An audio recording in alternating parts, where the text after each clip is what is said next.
All right, let's get started then.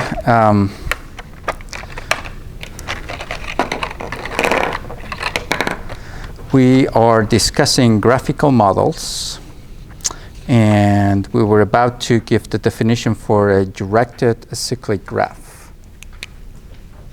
Perfect. Okay.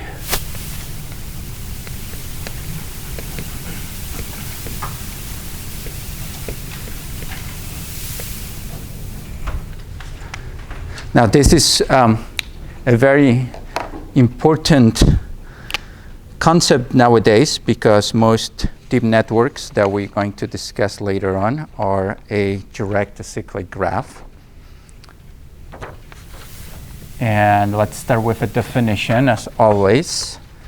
A directed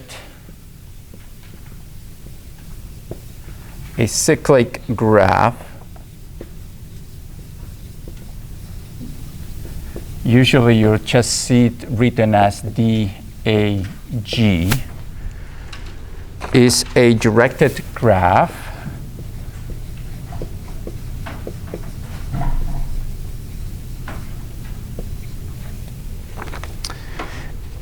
in which no path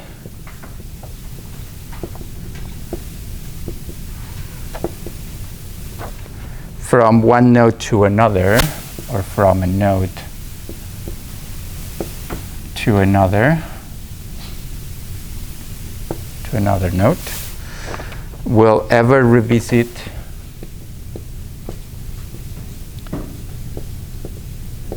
a node.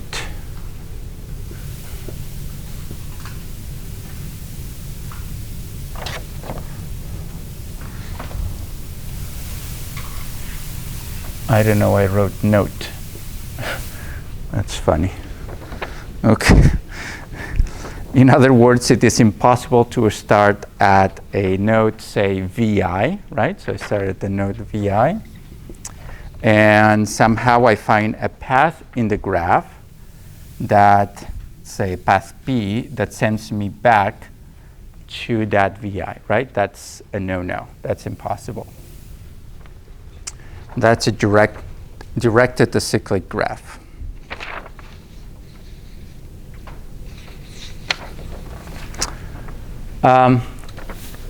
Maybe a couple of other definitions are useful.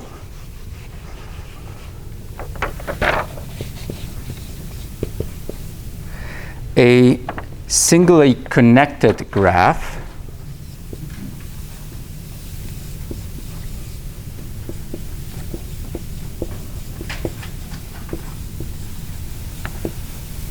is a graph that only has one path from any node. You can say VI, for example, to any other node, Vj with I different than j. Okay. And another type of graph, it's a spanning tree, which are very popular in machine learning. A spanning tree of an undirected graph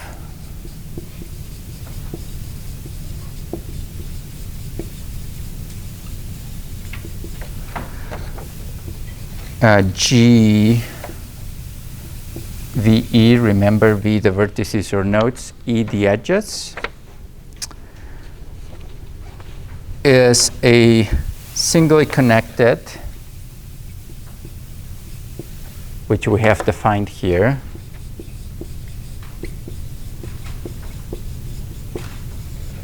it's a singly connected subset of G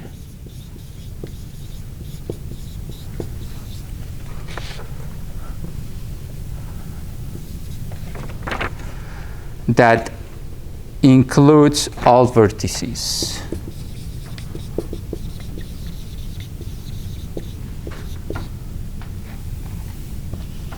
all vertices or nodes V. Okay. And remember, we have already discussed this, that a graph can also be a weighted graph, right? Where I have weights for edges, or the edges have weights. In that case, we talk about a weighted graph.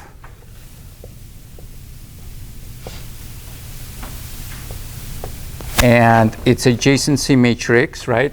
Let's say the weights Wij are defined in the real domain, right? The real numbers. And those weights are usually between 0 and 1, but there are variations to that. And those correspond to the weights from that defines the edge between vertex I and vertex j, right? So the adjacency matrix, in that case, it's given by W11 to W1n and n1 through nn, right? Same as we had before in our last lecture, but now with the weights, right? Okay, so these are all the types of graphs that we will be using in this course.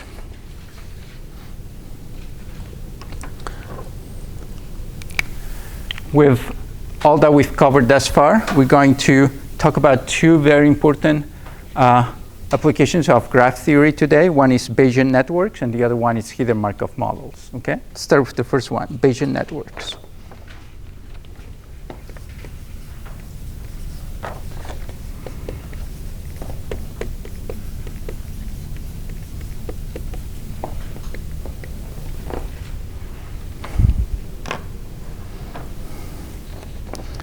A Bayesian network is sometimes also called a belief network,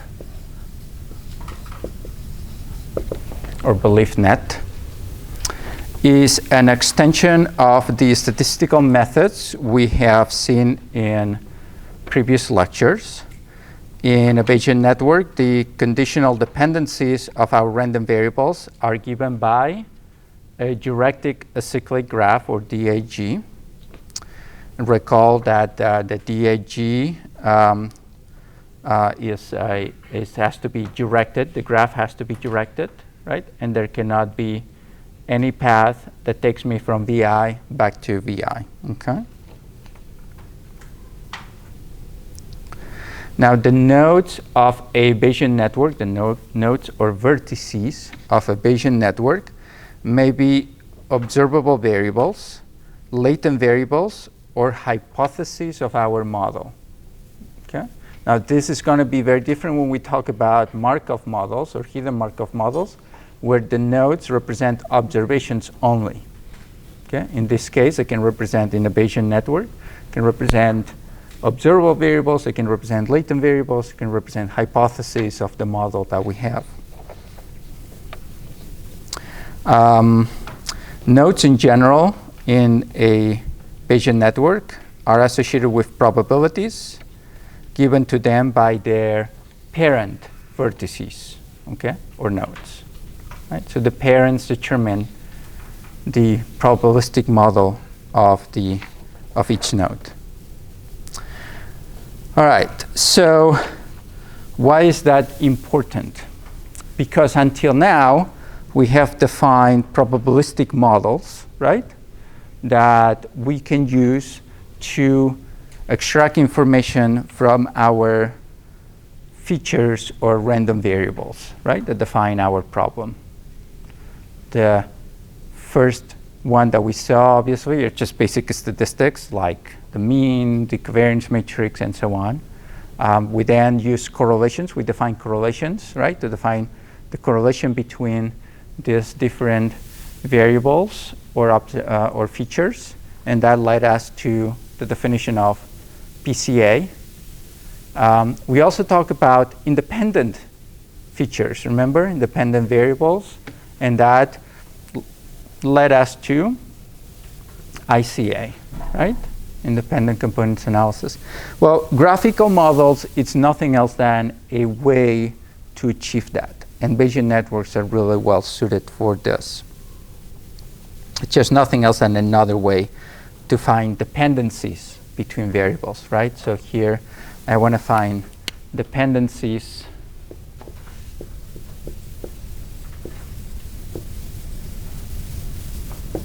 between my variables or features, if you will. I'm going to use these two terms interchangeably, obviously.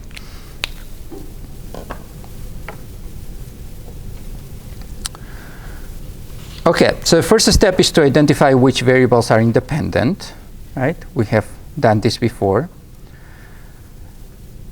Let us start with xi, as always. So we have our observation or random variable xi. And let's say, as always, I goes from 1 to p, okay? So I have a p-dimensional space. We may also assume maybe that xi is in the real domain, so that x, which is x1 through xp, is, as always, in the real domain of p dimensions, right? So a possible structure of this model, probabilistic model, is going to be the probability of x1 through xp is given by the product of the probability of xi comma xi plus 1, okay? And I'm going to go then I from 1 to p minus 1.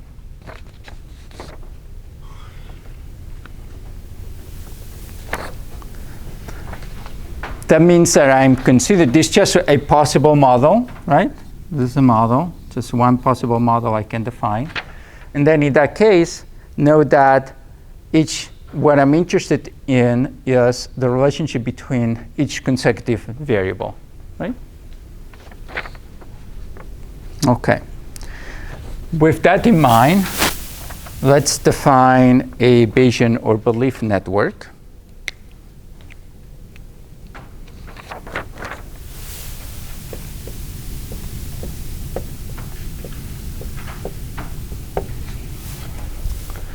So my definition, a Bayesian net or network is a distribution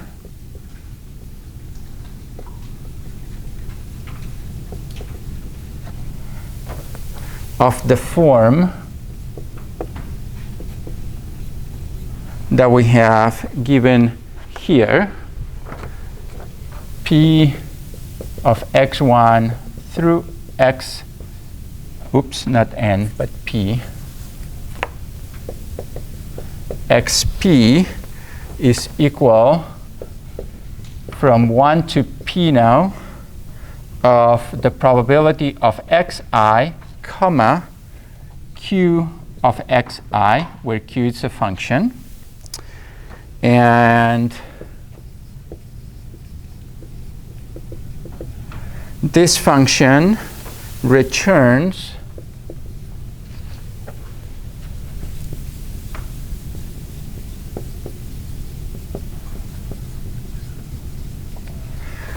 is a function that returns the set of parental variables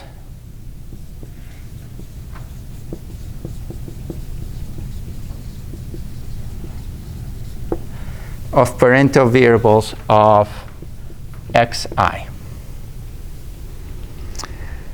These dependencies or parental variables are given by our direct acyclic graph, okay? xi given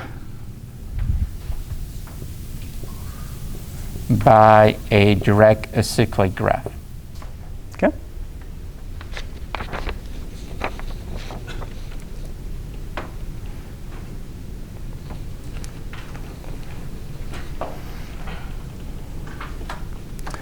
Any questions? Now, because a direct acyclic graph, a note VI can never get back to VI, I can order them, right? I can put an order to them. So without loss of generality, let's assume they are already ordered, right? X1, X2, X3, X4, right? So that means that I can write the probability of X1 through XP is equal to the product of the probability of Xi given Xi plus 1 through XP. Or if you wanted to do it the other way, you can go from Xi minus 1 to X1, right? I mean, either way, I don't. From 1 to P in that case.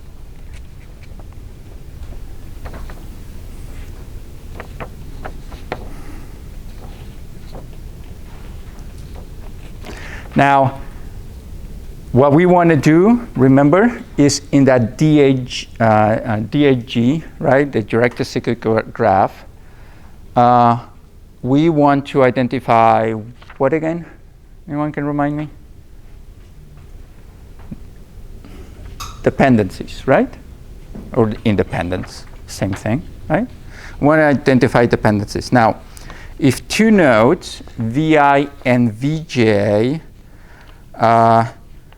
are connected through a path, right? So if I have a Vi here, node Vi, and a Vj here, and there is a path that connects them, right, from Vi to Vj,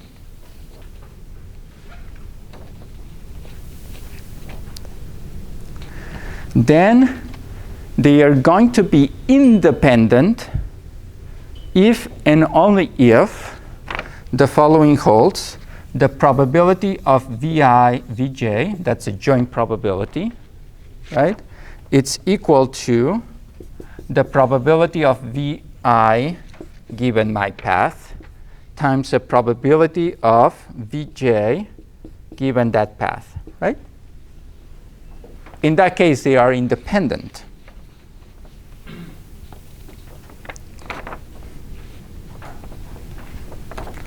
That means that the existence of a non-zero edge between two nodes does not imply dependence. It could still be independent.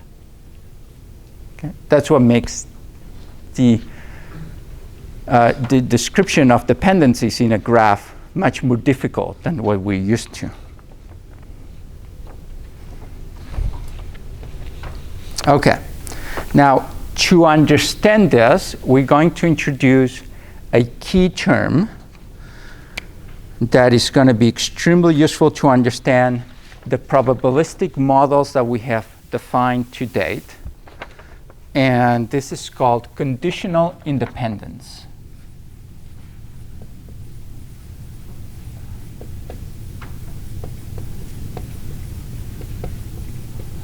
Okay. Let's see if we can understand this. Let's start with our graph G, VE. So let's simplify this. Let's say that I have a very simplistic graph with just 3 nodes. So I'm going to say V is equal to V1, V2, V3. Okay? A set of just 3 nodes. And let's say that my edges are, I only have 2 edges, from 1 to 3 and from 2 to 3. Okay? Now let's see how we can visualize this. We can say, okay, I have V1, V2, and V3. These are my 3 nodes, right? So far, so good? Everyone? Yeah? Okay, and I have 2 edges from 1 to 3 and 2 to 3, which are these 2, correct? So that's my graph G right here, right?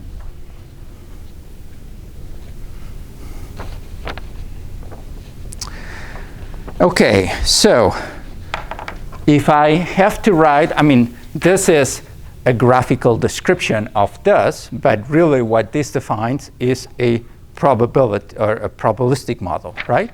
And what's this probabilistic model? The probability of V1 comma v2, comma v3, right? The joint probability of these three random variables, right, or features that I might have, is equal to, let's see, the probability of v3 given what?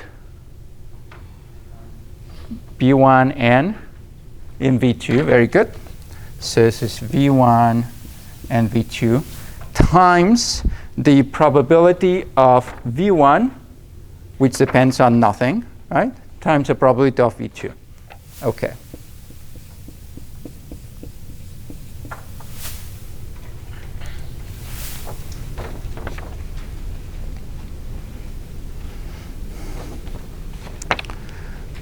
Okay, so what happened in this particular case that we have there with regard to our variables, v1 and v2? Are they dependent of one another? They're not, right? Well, that's what it's called. They are a priori independent. So we can say v1 and v2 are a priori independent. Okay?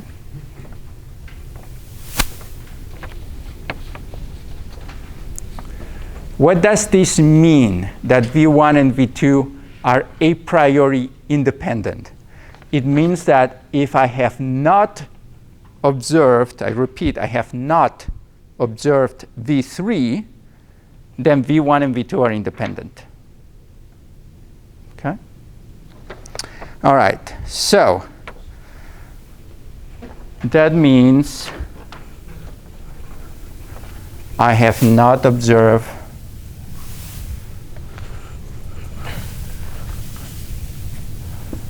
not very important, observed v3. Okay? Great. All right. Now, what happens if I marginalize this equation that I have here over v3? Right? Now, remember that marginalizing means that I sum over all the possible values of v3. Right? What happens if I consider and I sum over all the possible values of v3 in that model? Let's see what happens in that case.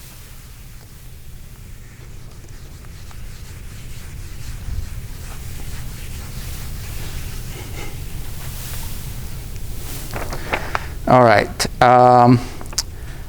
That would mean that, let's see, PV1 V2 becomes, right, because now I marginalize over V3, so I don't have to include V3 in that equation. I consider all the possible values of V3. That means I consider all the possible values of this, right? And I'm left with, what am I left with? PV1 times PV2, right?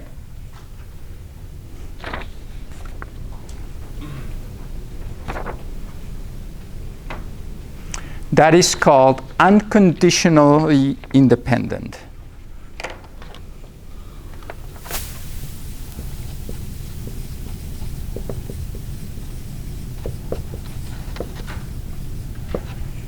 Unconditionally independent. Good, good. So that's when, remember, here what we have done, we have marginalized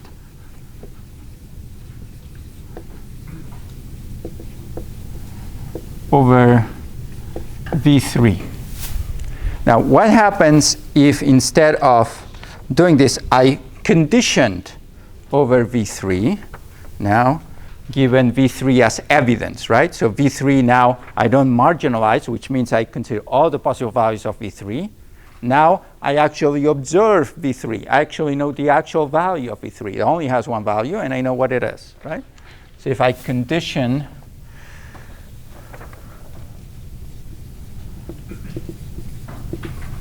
over V3, or on V3, then what happens? So let's see what happens. I have how am I going to compute this? I want to know the probability of V1 and V3 given, the joint probability of V1, V2 given V3, which is observed now, right? Now, I think we have seen a theorem I can use to solve this problem, right? By the name of Bayes theorem. Very good. So I can compute this as the probability of V1, V2, V3 over the probability of V3. And that is nothing else than the probability of V3 given V1, V2 times the probability of V1, V2, right? I'm only substituting this term by this term right here over the probability of V3.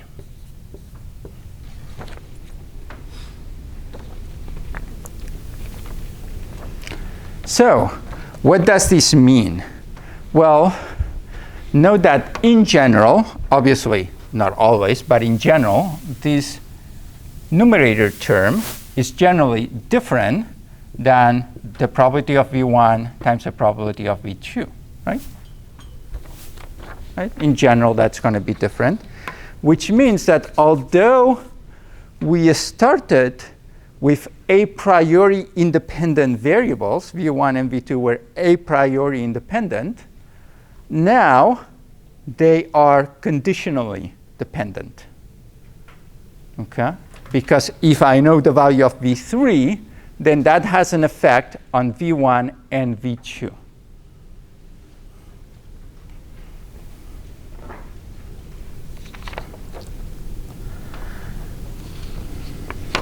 Okay, so these are now, in general, going to be dependent.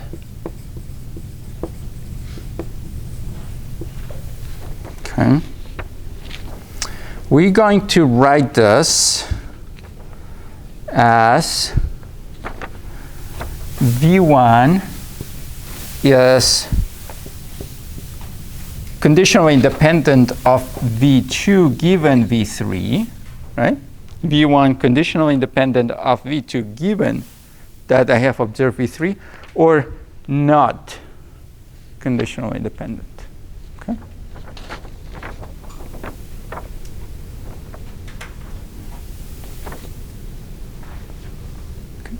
So consider why this could happen, right? So V1 and V2 could be the cause of an observation V3, right? Something might happen V3 that it's the result of me either doing V1 or V2, right? Or maybe V1 is climate and V2 is starting a fire, what have you, right? And V3 is some temperature. Now, if I do not observe V3, then V1 and V2 are independent from one another. There is no knowledge to me of what does it how V1 can affect V2, right? So starting a fire has nothing to do with today's temperature if I intentionally start a fire, right? But if I observe V3, then I have additional information. That makes these two no longer independent, right? Because now something's happened. I have done something, right? Okay, so if the temperature has gone up because of weather, then that has an effect on starting a fire, or vice versa, right?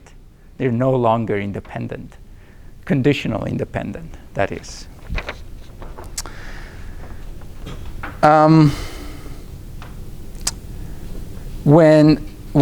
Okay, let's do this maybe, yeah. So note also that I could add here to this model, I could add an additional variable, say V4, right? An additional node V4 right here. All right, that would be the same as adding here my H E34, correct? And now conditioning on V4 would still make V1 and V2 dependent, since in general now V1, V2 given V4, it's different than V1 times V2. Yes, question? Two questions. First, about the conditionally independent. Mm-hmm. We want to claim V1, V2, conditionally V3 are dependent. We should claim or prove that PV1, V2 given V3 is not equal to PV1 given V3 times PV2 given V3. Right. Right. Right. That's what I said here. In some cases, that could be the same, right? In some instances, in some models. But this is going to be generally different. Unless this is 1, right? That is the probability of observing V3, right? Given V1 and V2 is 1, then this is going to be different. Okay. Another question for this reenactment. The model right arrow px1 to x product from xi Mm-hmm. xi plus 1. I do not understand this equation. This is just a possible model. There are many possible models, right? In the belief network, I've already erased this. The model that we have given is that this is the product from 1 through p of the probability of xi given some function of xi, where this function in the belief net are the parents of a node. So that node would have these 3 parents, this one would have these 2, and these 2 don't have any parents.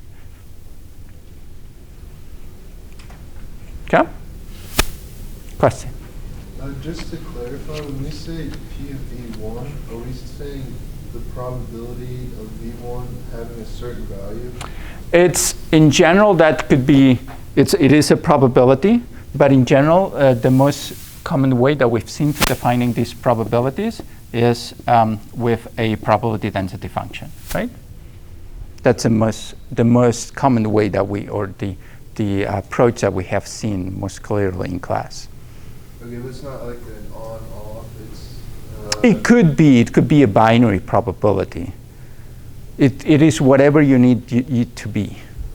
Okay. In the most general case, it's going to be a PDF, but it could be a binary probability, right? Something is either present or not present, absolutely. Okay. Is it incorrect to view that as a normal distribution? No, actually, this is the most common case that you would assume this is a normal distribution for each probability. Okay. For each PDF, you assume they're normal PDFs. Okay. Yeah, and for the same reasons that we have stated before, because it can be computed, right? So this is nothing else. What we're doing here with graphical models is nothing else than what we have been doing with probability densities, right? Or probabilistic approaches to machine learning, but now describing it as a graph, Okay. right? Like a chain. Right, because now there's this order of the variables that is given to me, right? Or that I know, or I can model, right? And what is the model? The model is whatever you want the model to represent, right? So as we said, if I want to measure the temperature, this is one of my features, the temperature. And another feature is whether I intentionally start a fire, right? Or I turn on the stove or what have you, right? And another feature is the weather, right? What's the actual weather outside? Then obviously I can decide that it is appropriate for me to model this as the stove, the weather, and the temperature in a room, say, right? And then I know that this is affected by these 2, but this has no direct arrow into these 2. However, if I observe this, those ones that were a priori independent variables become conditionally dependent, right?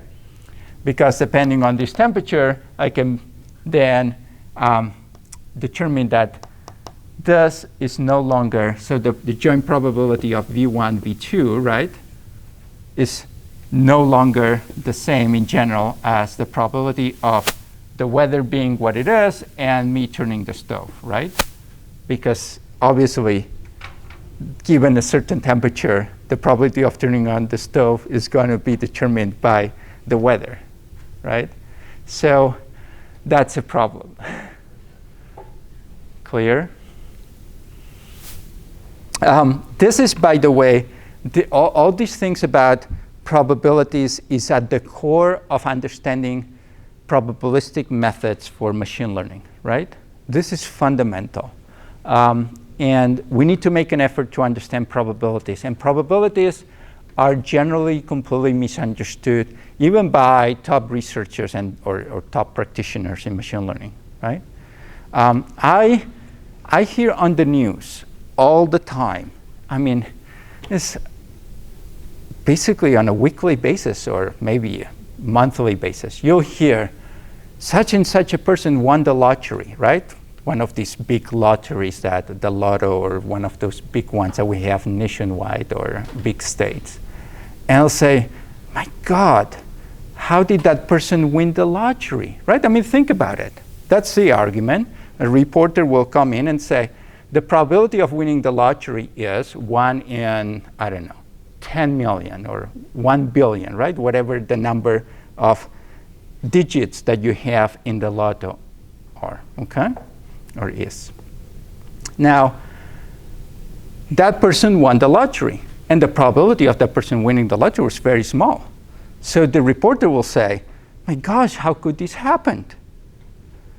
How, indeed? I'm asking you, how could this happen? It's insane, isn't it? Or is it not? There's a complete flaw in this statement. Yes? Someone has to win, right? Someone has to win. That's not the answer. Oh, But not that person, right? oh, Someone, how is that person won lottery? Why? Come on. What's the answer? Someone has to know. 10 million trials. That's not the right answer. You're marginalizing, and that's not correct. It's a good thought. You're marginalizing the variable, considering all the possible outcomes, right? But that's not what happened. All right. If I have 1 billion possible numbers, right? Then the probability that someone wins is 1 over a billion, correct? It's actually an incorrect statement. Where did I go wrong? It's almost correct, but I'm missing a keyword, which is called, what's that probability called? A priori probability. That's the a priori probability. Now, once a person, you, have won the lottery, what's that probability called? The a posteriori, right? The posterior probability. And if he won the lottery, what's the probability that he won the lottery? 1, right? There is no mystery. There is no like, oh my gosh, he had 1 over a billion. No, the probability is 1. Of course he won. He already won. There is no mystery. That posterior probability is 1, right? Think about this. I'd go outside today, right, after the class, and the first car that goes by, look at the license plate, okay? Now, how many license plates are here in Ohio? I don't know, but many millions, right? I don't know how many cars are in the road right now, but there are many millions of license plates. So what's the a priori probability that you're going to see a particular license plate? It's 1 over millions. And yet, every single day, you go out and you see a license plate. And you go like, gosh, I just saw 335PXN. How could that have ever happened? The probability was 1 over millions. Every day this happens to me. That's a posterior probability. Now, I could say, I'm going to write down, I'm going to see 1, 2, 3, ABC, right? And then I go out and I check whether I see that. Now there is 1 over millions of a probability that I actually see that license plate. I have predict it. But once I have seen something, the probability is 1. There's no mystery anymore, right? And you can go on with this forever. You could say, OK, if 1 over millions is not sufficient for you, how about 3 consecutive license plates, right? Where is the probability of seeing this license plate, then this license plate, and this third license plate? Well, it's 1 over millions times 1 over millions times 1 over millions, right? So now we're talking about zillions, 1 over zillions. And yet every day you go out and you see it. But do you? No, because that's a posterior probability. And here, that's the same thing, right? One thing is the a priori. A priori V1 and V2 may be completely independent. But if I observe something, that changes the equation completely. Now things become conditionally dependent or conditionally independent. Okay? All right.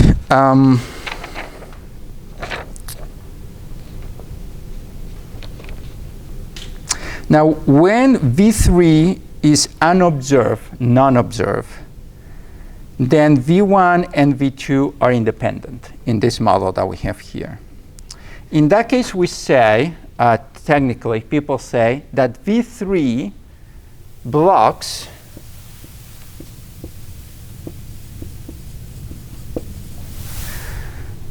the path between V1 and V2. Okay? So when V3 is not observed, V3 blocks the possible path between V1 and V2. That's why they are independent. If we then condition on V3, that means that V3 is observed, then this path is no longer blocked, and we can find a way between a path between V1 and V2, and that's what makes them dependent. All right. This model here that we have here, V1, V2, V3, this is called a head-to-head model.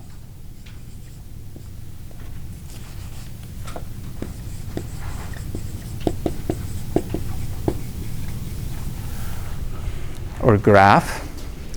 And that is because you always go from a node to another node in one direction. Okay?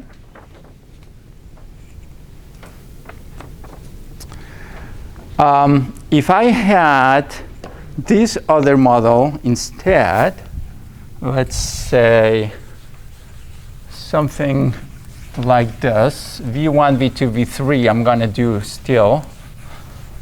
So if I had V1, V2, and V3, but now I'm going like this. Now this goes from a head to a tail. So this is called a head-to-tail graph.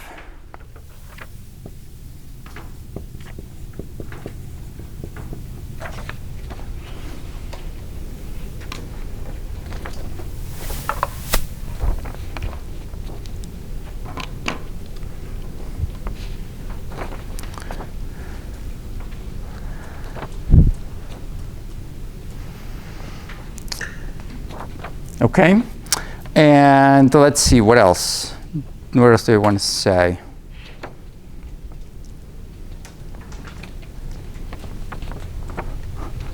So in this case, I have, let's see, the joint probability of V1, V2, V3 is going to be equal to the probability of V1, right? V1 does not depend on any other variable, so that's the probability of V1 times the probability of V. There's something wrong. P2 given V1 and V3 given V2 and V2.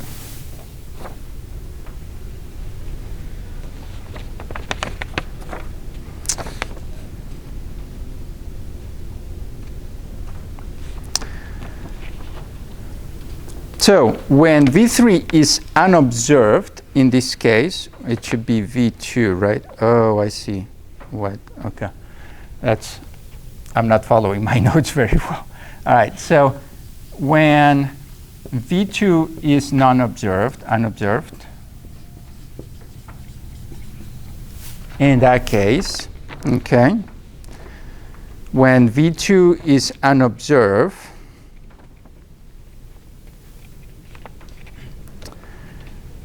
that variable can now block the path between V1 and V2.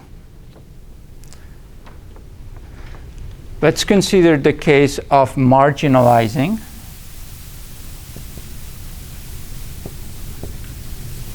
If I marginalize over V2, then I have V1, V3 is going to be equal to V1 times, so I'm summing over all the possible values of V2, and I have this term here, PV2 given V1 and PV3 given V2. So this is going to be equal to PV1, and I'm summing over all the possible V2, so I'm going to end up with V3 over V1, right?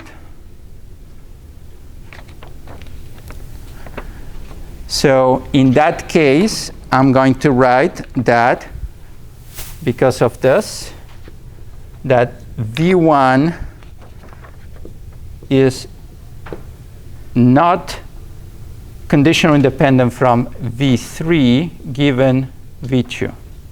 Yes? Question? Yeah, for this equation, PV1, V2. Speak up, I can hear you. PV1, V2, V3 equal to PV1 times PV2 given V1 times PV3 given V2. This equation is correct only when this model is a Markov model. Otherwise, oh, it is. We haven't defined Markov models yet, but it is. There is no path here. There is no edge. I don't have that edge.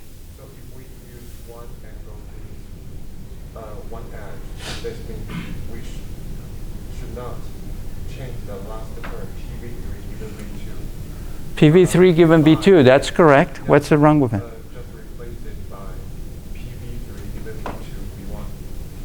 PV3 given V2 V1. No, because you don't have that edge here. This edge doesn't exist. This is like this. So does this mean all of these graph model is a kind of Markov thing? No, if I had that edge here, then that would change the equation. All right, any other questions? Okay, where was I? Okay. So V2 in that case blocks the path between V1 and V3, right? But if V2 is now observed, right? So let's say that V2 is given to me, then the path P become conditionally independent. Okay, so if V2 is observed, then V1 is conditionally independent from V2. Okay? Should say given V3, obviously.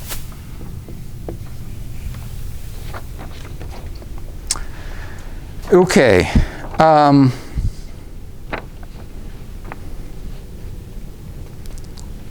Now, this also happens when we reverse the direction of the edges in that simple model that we have there. Let's see that. So instead of pointing from V1 and V2 to V3, I'm going to point from V3 to V1 and from V3 to V2. And that still holds.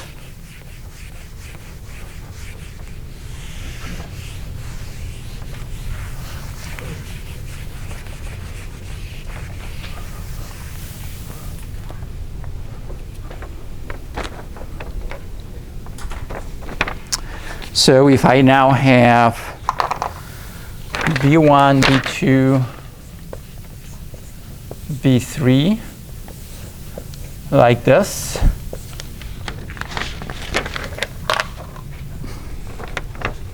now I have that the probability of V1, V2 given V3 is equal to the probability of V1, V2, V3 over V3, right? And we have shown that this is V1 given in that model V3 and V2 given V3, correct? Yeah. Now this one is called a tail-to-tail graph.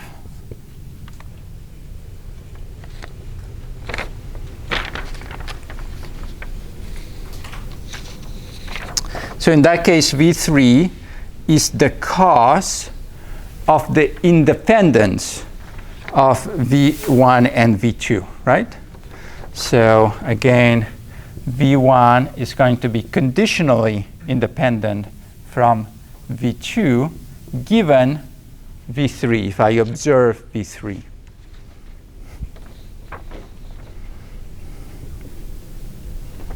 So V3 blocks the path between V1 and V2 only in that condition, right? When we condition it on V3. Yeah? Okay.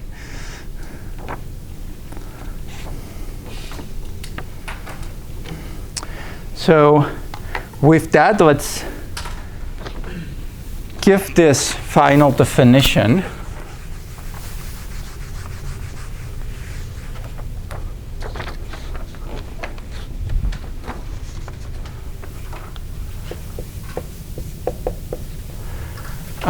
Let a directed acyclic graph,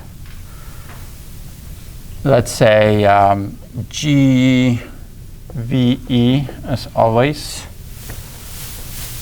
and V1, V2, this is capital V1 now, not the small v, but capital V1, V2, and V3 be three subsets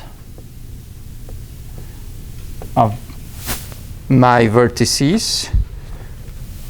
You could write, if you want, you could write V1, V2, and V3 are subsets of V, like this.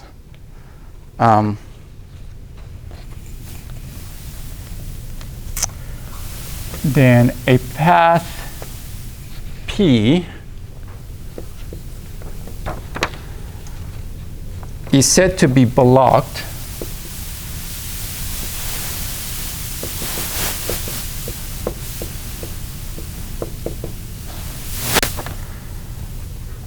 by V3 if there exists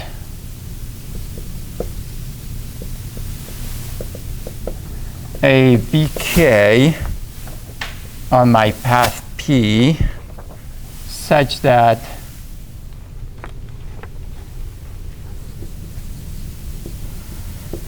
it and its neighbors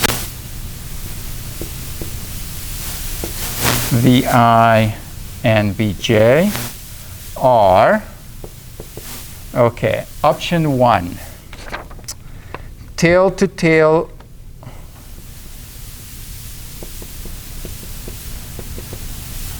or head-to-head, I'm sorry, head-to-tail. Number 2, I say or, one or the other, not both, or head-to-head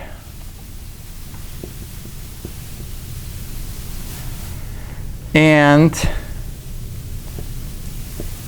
neither VK nor any of its descendants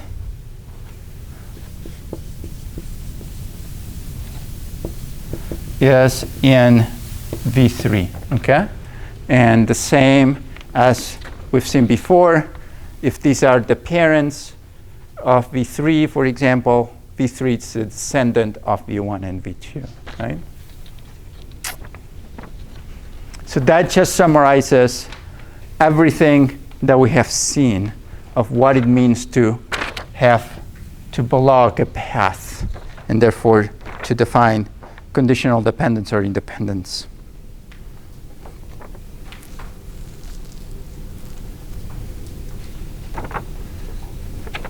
Now, you will see, we're not really going to use this here, but you're going to see that people define graphs, say graph 1, G1, as the set of independencies or conditional independencies given by that graph. Okay? So if I have two graphs, you can determine whether they are equivalent or not given by their dependencies and independencies. If they define the same dependencies and independencies, then the probabilistic model that is defined by that graph is identical than the one defined by the other graph, right? And therefore, these two graphs are equivalent to one another. So you'll see this quite often in the literature.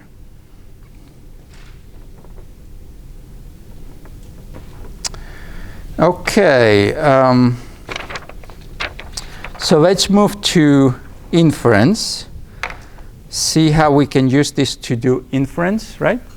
As it is our custom in machine learning.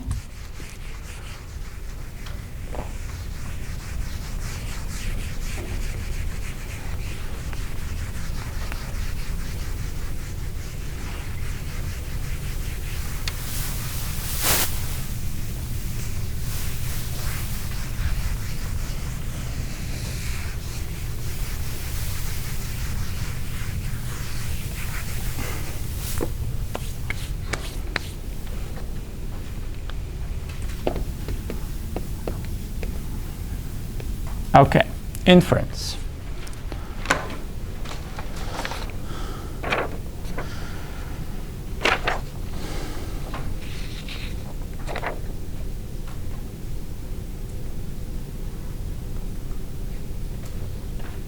All right, so let's start with a simple example. I'm going to call this the alarm problem, okay? So let me listen closely. Let me define the problem, and then we'll see how we can solve it, okay? So let's say that you buy a house, and your house is equipped with an alarm system, and you are told by the company that installs the alarm system that your alarm can be activated when someone breaks in, right? There's a burglary, for example. So when someone breaks in, the alarm will go on. But it also will go on when there is an earthquake in the area. Okay? Now, earthquakes are a priori independent of someone breaking into your house. You agree? Right? Okay. So these two variables are a priori independent.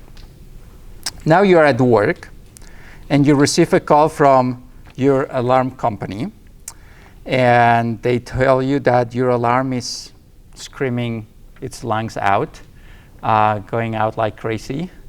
And they also inform you that there has been an earthquake in the area. Should you be worried? Right? So now you know that your alarm is on and that there has been an earthquake that could explain what it's on. Now, the earthquake could explain away why the alarm was triggered. This means that the burglary and the earthquake are not independent given the alarm, right? If that's true.